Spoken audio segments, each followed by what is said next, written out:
Hello, neo-cubists. This is Pat, and I'm going to take you through drawing a hand we didn't get to go over in class the other day. So basically, I'm just going to start off with a simple shape of, the back of the hand, and we're going to draw like we might draw if we were, just starting out. Just get some lines for our fingers. They don't have to be. We're not going to do a big dramatic thing. We're just going to be pretty simple. It's kind of looking like a paw. But I get the line work done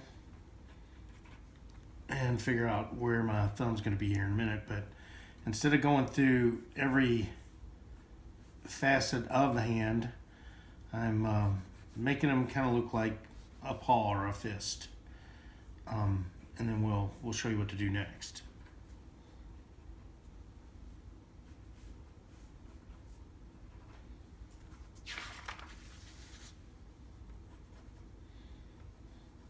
It's not a pretty hand, but I'm just trying to get all the parts in so that it helps you understand what we're going to do. So we got our basic form for a hand. We're just working off these lines like we did in class. And then I'm kind of fill in what would go there. The under part, these nice little puffy things, to your little appendages here. So if you want to see them, you can. You don't need to, but it probably will help with this drawing. So you're kind of dividing it up. It looks a little cartoony, and it will. Hopefully when you get down to the painting, it won't look that way. But when you've given yourself these lines, so you have this top knuckle line up here, that kind of this imaginary line that goes across the top of your knuckles right here, and then where your fingers, where your digits here start breaking, just do these really simple little straight lines, and it starts to take on a really cool look. Even though you've got these big heavy hands, it's starting to kind of look the way I would normally draw a hand. We're just making the lines so we can fill them in. Same thing with each of these knuckles. We draw the lines. We're just going. You're basically taking your knuckle and you're drawing a line like this. Line like this. Here's if you need fingernails, put your fingernails in. So you can, have a frame of reference. We got this big misanthropic thing going on here. The good thing about cubism, it doesn't have to look, like a real hand. I mean, you can tell this is a hand. It's got all the parts, but you don't really need to detail them out. I mean, it always helps if you've had some kind of life drawing classes, which I would recommend to just about anybody who's going to draw people, or a studio class where you're going to draw from a model. You can see this is already way distorted. It doesn't really matter, but you're starting to get the all the appendages are on here. Doing pretty good. Say a little thumb.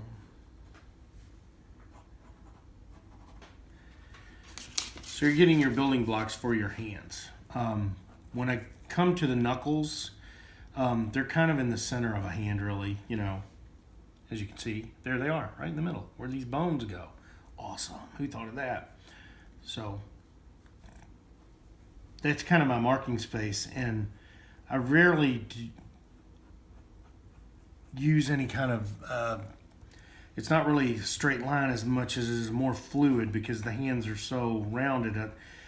As my hands get older, they get a little more round at the top, but I've always liked this sort of dissecting the hand and breaking it up into these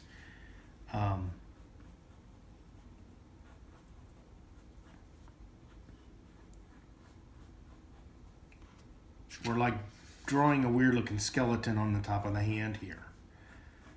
Now this isn't really as neat as the one I sent you previously, but it's the same thing, and I'm trying to not edit this video, so we're having all the parts come together, and these are my main parts for hand drawing. I had the knuckle line here to just give me a place of reference.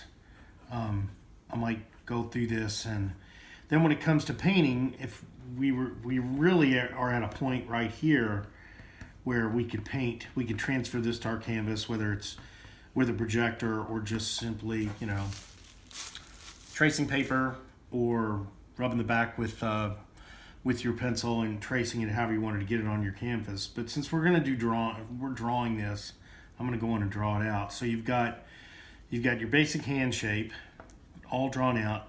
You've got your knuckles, and then you've got these nice little barriers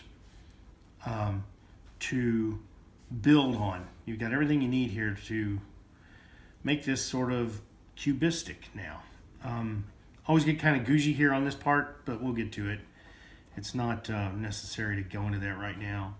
So I always tend to up light from the bottom or the side, and however you want to light it, just each one of these becomes a ridge line. So if our light's over in this area, like light's coming up this way, pretend, then each one of these knuckles goes from dark to light. And you can kind of see what you're doing here. I mean, if you were doing this in paint, you'd probably have an easier time. And I'll probably do another one with just paint at this point, but I just want to test out this video and see how it works for you guys. And just keep building your, and there's no hurry. I'm just going in a hurry because, you know, this video is going to be huge when I get done with it. And we do the same thing on our knuckle lines. We just go from dark to light. It's a lie. It's not really true what we're doing, but you know, we're trying to come up with a style here, and this is the style that we're working in. So we have some good shapes here. Of course, I don't have a smear pencil, so what I'm going to do is probably just keep sketching.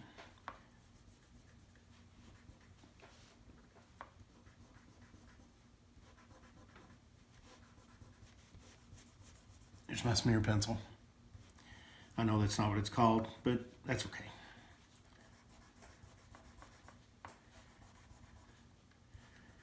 As you can see, it's already starting to take on, it's getting a little bit more depth. And of course, the more layers you add, the more depth you're going to get.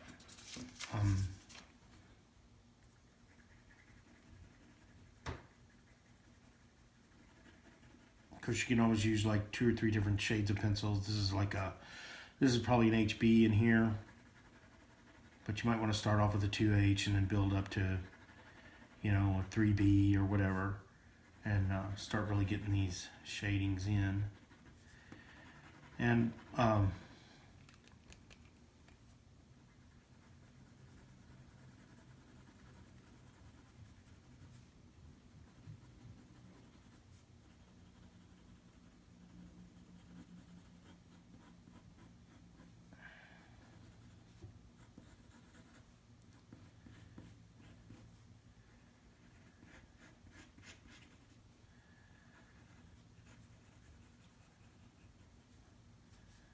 so one of the, somebody mentioned in class the other day, they thought you would probably draw this line here. Well, the line is this line here making this shape, but the line shows up when you start shading it in. You can do whatever you like, but I tend to also take these ridge lines and add some depth to them as well. So it looks like the side of this hand right here, like this knuckle is, in my mind, it kind of comes this way and this way. And then this area here gets shaded in. I don't know why I came up with that, but I did. And it adds a lot of intensity to the drawing.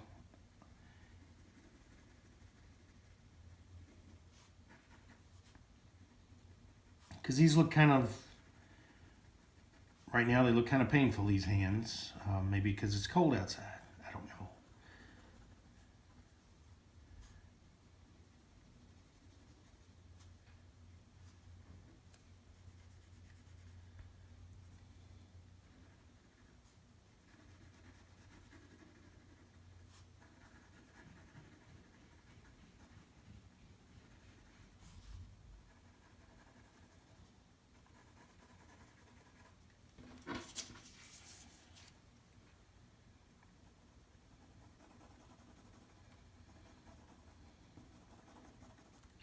But you can keep building until you're happy. I like things really rich. Even when I do pencil drawing, it's kind of heavy. You may not like that, and if you don't, that's cool.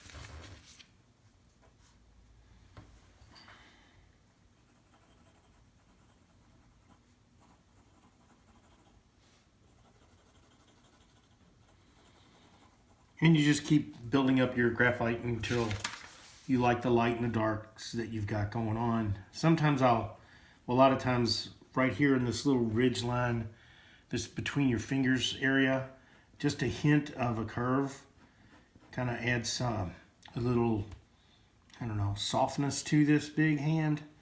And then you can light it accordingly. The light's going to hit it here, down here a little bit. The more you do this, the more you're going to figure out your light. I've been doing it for a while, so I just kind of instinctively kind of decide where the light's going to reflect off the other finger into this finger, which is not, you know, it's not real. It's a style we're working on here. We're not doing real life. But in real life, you know, this finger would reflect off the side of the finger you couldn't see. And kind of keep that in mind when you're doing any kind of illustration or painting. And it'll just one more layer of detail will really help any kind of drawing. And knowing that it doesn't have to take less than 10 minutes to draw something like this. You can take as long as you like. Because, you know, if you're doing it just for speed, then you're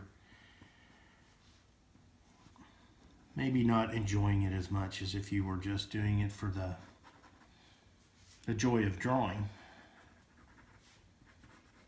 And I probably will do a video where we just take this and just go right into paint. We'll take it and go right into painting, because this was for a painting class.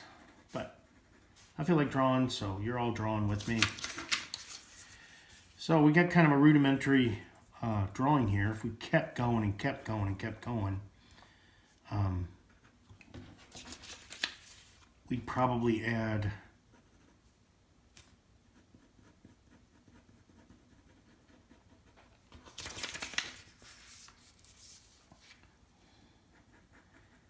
a whole body to this arm, you know. What would that body be doing? All that kind of stuff. But we're not going to do that right now. We're just going to draw.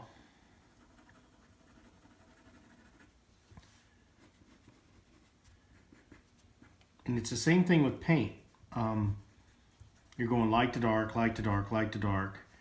On the top of this hand, like if this is your light area again, if this is the light area coming up this way, then this top of this hand is going to be darker than all of these fingers. Even this part here, because it's kind of sideways. And if the light's coming up underneath here, well, it won't work here. I can't show you here. But it would really be like a mid-tone. So this whole top area would need like another layer.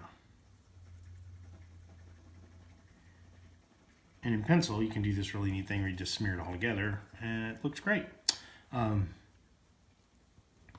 then you have probably along this thumb top, even though your thumb doesn't do this, and like I said, we're not drawing realistically, you could probably add that same value, if you so desire, to the top of it.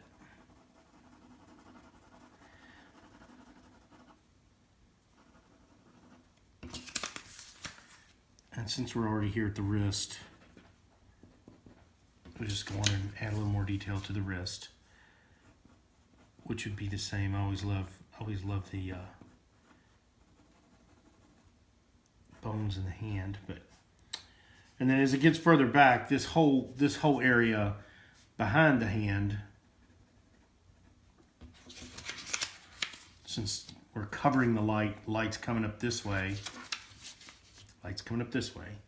then this whole back part of this hand would be dark.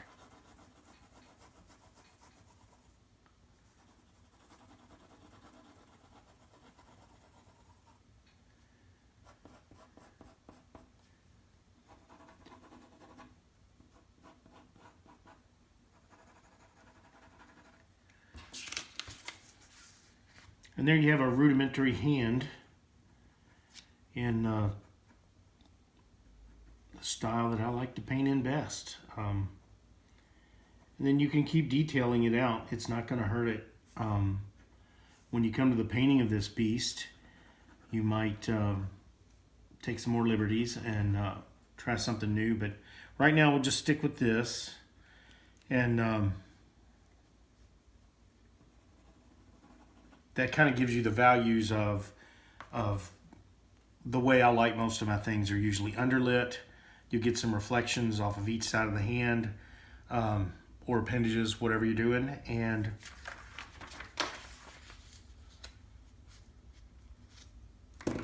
for right now, we'll stop here, and then we'll do another one where we actually take this and transfer just the line art to a canvas, and then we'll do the same thing with paint. So I hope this helps. Thank you very much.